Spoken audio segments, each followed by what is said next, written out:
What up, though? It's Jay Hall, and everyone knows that Howard University is very important to me. It changed my life. It's the school that I brag about, talk about all the time. But in case you've been caught up in your own life and things that you got going on, there was a Howard protest that was going on between the students versus the administration. And so we went down there to hear what they got to say. Now, the first part of the video is them in their 28 days, and you're going to hear their stories and why the protests and the origin of it and things of that nature. The second part of the video is the conclusion that we had to go back down there and have a conversation with them now that the protest is over.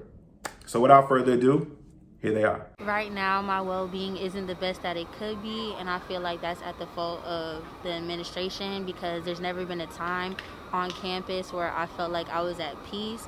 Definitely takes its toll, but I think spirits are high. We're feeling optimistic. It's been kind of difficult just living in the same place for 30 days, especially with the amount of people that are present in the building.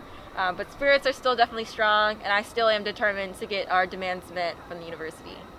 Why did you personally get involved with the movement?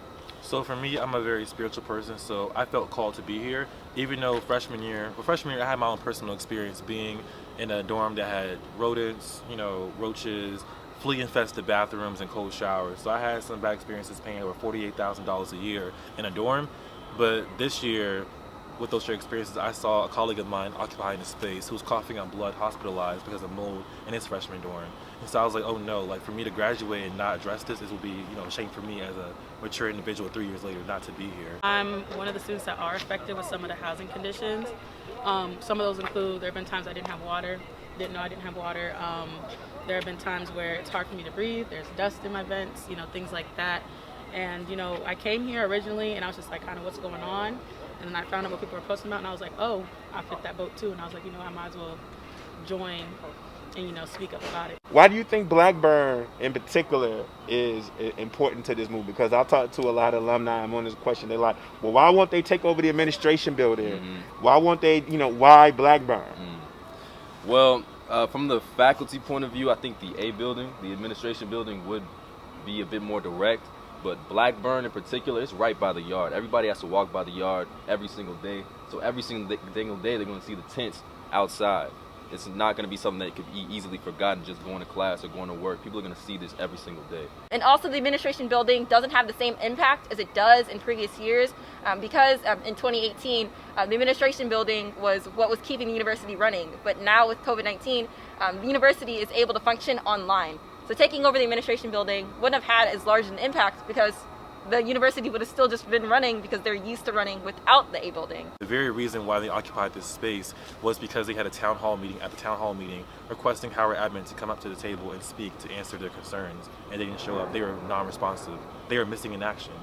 All right, now that was the first part of the video on the 28 days plus of the protest. What you're about to see now is the aftermath and the conclusion now that the protest at Howard University is over. I felt like a weight lifted off my shoulder. Honestly, my heart skipped 2 beats. It did. It's kind of like a very surreal moment of like, I did not think we were ever going to leave this building. There was a lot of stress, like I mentioned, even just moments before the protest came to an end, or days before the protest came to an end. And when I finally had the information relayed to me that it was finally coming to an end, I remember I walked through that building, I had a huge smile on my face. I had all this relief in the world. And then a part of me was, sad, because at the end of the day, we had to build ourselves a community, and we understood that it was coming to an end. Is there a way that students and people who support alumni can know about the agreement? Like, is it going to be updates or something like that of that nature? First and foremost, I can say to follow the live movement for updates. And then also, if you really want to see what Howard administration plans to do post this occupation and this demonstration within the Blackburn University Center, look at what Howard University does in the coming months, their actions that they take, that we were requesting that they do. That's the best way that we can put it. We can't really go into detail with the agreement. We signed an NDA, as you put it. But just also know that from our standpoint, from our perspective, we lived and breathed the mantra that we keep us safe and that we're here for the people, for the students at Howard. So we want to share information, but we just can't right now. And how does it feel to be a part of an organization of change with Black women at the front? As a Black woman, Very great.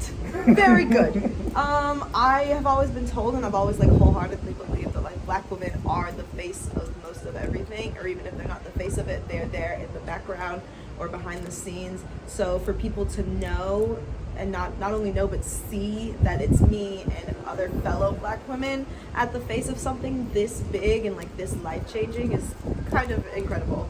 Now, we could not get every single thing in detail that each student had said to us in this video in that piece you just saw, but we do have the complete videos from each separate student and the link that's going to be posted up underneath this video. Now, on a personal note, I'd like to thank all of the students from the Live movement and those that were part of the HU protest for sharing their stories, because it also captivated me and gave me a lot of pause and a lot of thought. The one beef that I have with criticism is how we going to look at this generation and say things like, oh, they're entitled and they don't want to stand for anything. And then when they do stand for something, you dismiss them without even giving them a chance to be heard. So hopefully when you hear their words and you hear their stories, it gives you some sort of perspective. And if you don't agree with them, that's not the important part. What's important is that you respect the fact that they stood for something. I know I do.